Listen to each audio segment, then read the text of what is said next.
Now, is the first round bye a problem in terms of who they give that to, the conference champion, it being that? All of a sudden, the teams like Texas have to go to Arizona State instead of Oregon, who's going to have to deal with the Ohio State-Tennessee winner. Yeah. Did they get something like that wrong with sort of having these great teams playing in these first rounds, some of these we don't know how great they are teams getting a bye? Yeah, because here's the deal with that, to what you said, Colin. You're going to have a 12-team playoff, and believe me, in 3 years, they're going to go to 16 teams. Yes. You will not have to worry about this. Without 1 even versus 16, 2 Right. versus 15, Right. et cetera. We're on that road, and that road's going to get sooner and sooner in terms of not waiting that long Money. for that to happen. Well, yeah, because there's too much money out there. I- You got kids going to other schools getting $400,000 in NIL, and they're not even playing the schools they're playing at right now. So that money train is not running out of track anytime soon. No. Off of that, are they going to get rid of a regular season game if they go to 16? Well, no, because that's too much money. Money. Schools and big programs and big conferences, you're potentially taking anywhere from $20 to $25 million per game away from them. They are not going to allow that money to just go off into the wind and never to be seen or heard from again. So that's where we're going to go when it comes to the playoffs. Here's something else, too, with the 12-team playoff of our college football. Give us the 12 best teams. If you're going to say the conference championship games matter, well, you kind of defeated that whole purpose by saying, okay, they matter to a point. Well, then why didn't SMU get a higher seed? Why didn't Notre Dame? Notre Dame is unseeded. They're lower seed than they should be. They should be a higher seed because they're one of the 4 or 5 best teams in the country, but they're not getting a bye. Give me the 12 best teams, and if you're going to have a bye, that means I know the top 4 teams deserve to get a bye because they're the 4 best teams. Couldn't you make that same argument with SMU? That the reason they got that big is because they had that extra game. It didn't necessarily hurt their resume as much, but people would argue teams like Alabama, who's 3-1 against the top 25, would be a better team just off of resume alone. But since SMU had that extra game, played in their conference champion, don't they want to make that important in a sense? They can make it important, but then if you're Alabama, you back up your argument by not losing to Vanderbilt and not losing to Oklahoma that way. Oh. It's one thing if you lost to Oklahoma in a fluke field goal at the end of the game. Hey, upsets happen in college football. You're playing in Norman, Oklahoma. You went out there and they just destroyed you on both sides of the line of scrimmage. So Alabama, to me, did not have an argument, especially when they did not make their championship game. And this precedent, guys, was set last year because Georgia was one of the 3-4 best teams in the country last year.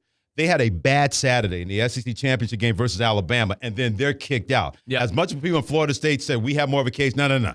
Georgia's ranked in top 2. They lost in 3 years. In 3 years, and they paid the price for that. That's why the 12-team playoff was going to make sure that doesn't happen again because it should not have happened in the first place last year. Now, Freddie, you mentioned that you want the best teams, no matter the conference or whatever. No matter conference. As a Big Ten guy, you want to know what I tell Notre Dame? Join a damn conference. Well, they're not going to. Too much money with NBC. And I understand. But that's what SEC people are saying, and that's what Big Ten people are saying. Yeah. If you want to reap the benefits, join a conference and play on conference championship weekend. Well, that's why Notre Dame scheduled those teams outside of – they can schedule anybody they want to. They went to Kyle Field week 1. Exactly. Kyle Field won that football game. They played Army when they were in the top 25. They played Navy when they were in the top 25. They're able to beat teams and the way they're able to go through teams. They didn't get upset by USC in the final game of the regular season. So Notre Dame can look at it and say, we are a conference. We're NDFC, the Notre Dame Football Conference, and we make a lot of money for the NDFC, the Notre Dame Football Conference. To your point, too, I think they're sick to their stomach that USC is probably not hindsight because they needed that game to get in, but you schedule these games in years behind. I mean, who thought USC was going to have 5 losses this year? Well, that was a fringe top 10 team college football playoff team going into the year. Well, to use a Seinfeld reference again, preseason rankings are just like area codes and zip codes. They're meaningless as far as that goes. Hey, I asked Florida State that question. Right, because you're basing every preseason ranking on what happened last year and what you're thinking is going to happen this year. Plenty of those preseason rankings are not based on what they think about teams in that coming year. It's based on what they did last year. Maybe they were on the come up. Maybe they had too many injuries, whatever that is. So you have those preseason rankings in people's minds. Then I believe that determines the rankings. It does. It does. But it also exactly. AP does not want to admit that they're wrong. Well, they don't have to admit they're wrong. We'll tell them that they're wrong because that's what it is between the AP poll and also the preseason polls. They're based on what happened last year. So now you're taking those rankings into the college football playoff rankings each and every Tuesday because that's what they're basing it on.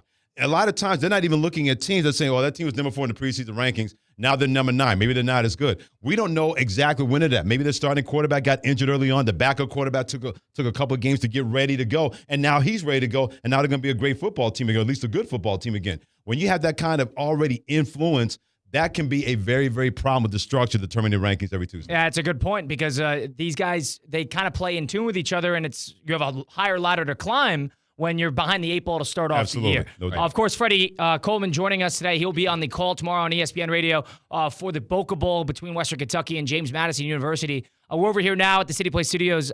He's in studio with us on ESPN 106.3. Last thing before we segue really quick, I want to get your thoughts in the NBA, but really quickly, it seems like you're high on Notre Dame. Is there going to be a team in your head that is the team to beat in your head that's going to make a run here? Yeah, put it this way. Notre Dame may be the most dangerous team in the playoff that nobody's really talking about because they got 7 guys on the defensive side that can be playing in the NFL. They're going to be playing on Sundays. 3 guys in the secondary. Yeah, Xavier Watson's no joke. That guy's the best secondary player in the country. What he's able to do, not named Travis Hunter because that guy's the best player in the country, playing for Colorado. Riley Leonard's gotten better and better throwing the football. They got a running game. They have what I like to call the Noah's Ark offense. They got 2 of everything. They got 2 of a running back, 2 of a tight end, 2 of a wide receiver that can kick your behind and take names. So anybody that draws them, you may not want that team on the other side. You want that team on the other side of the bracket, or you can try to delay meeting them as far as you possibly can. Indiana's going to be in for a world of hurt on Friday because Notre Dame is sick and tired of Indiana talking about Kurt Signetti. I win, just Google me, or we're the new team in the Hoosier State. You're out on Indiana. Yeah, no, I'm not out on Indiana. I love what Kirk Signetti's been able to do because the team that he coached last year is playing in the Boca Bowl this year.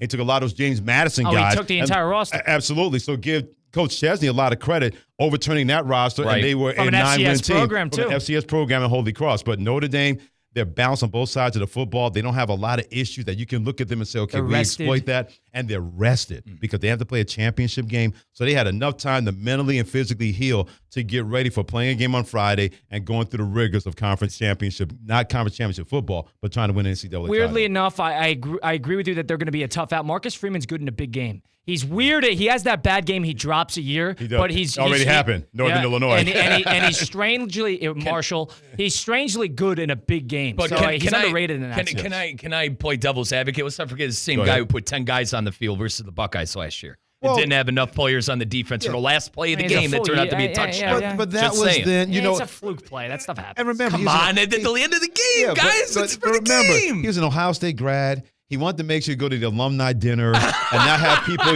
yelling and saying, how dare you beat your school? What kind of Buckeye are you? So he did kind of his own kind of point shaving a little bit. All right, listen, I'll listen to some collusion. I'll listen to collusion. Now, let me ask you this, Freddie. Outside of Notre Dame, is there a higher seed, a Tennessee, an Ohio State, or a team that didn't get the bye that you could see winning the whole thing? You mentioned Tennessee because that's going to be a bloodbath when they play Ohio State. Ohio State, they're still reeling from the loss against Michigan. That is always going to weigh on their minds. This Tennessee team kept getting healthier and healthier and healthier. And now you got their quarterback, DJ Iamaleava, who's not making those kind of mistakes that we saw early in the year. And Josh Heupel loves games like this. We've seen he's done in Alabama in previous years, LSU as well. He loves this kind of big game element where all the pressure's on Ohio State because even though Ryan Day is coming back, people are wondering, okay, what are you going to do after losing to Michigan like that when you had no business losing to them? So all the pressure's on Ohio State. Two things quickly. There's going to be a ton of Tennessee fans there. 42% of the resold tickets went to Tennessee. Oh, boy. 30% is what our president at Ohio State came out and said is going to be some orange at Ohio Stadium. And, Freddie, you mentioned that Day is coming back.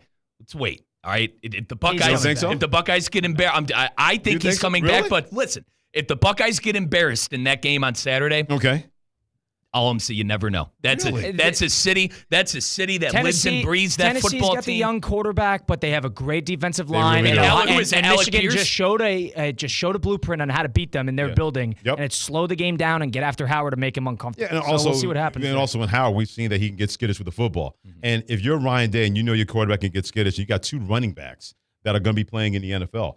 Why are you not giving those guys the ball more to calm down? Well, he did that against Michigan, and then he got killed. But I understand the point. He gave up on the run too early. They need a balanced offense. Yes. And they don't know where to lean their cards. It's either too much of one or too much of the other. Absolutely. Freddie Coleman, of course, joining us on Russo Rizzo. Last thing here.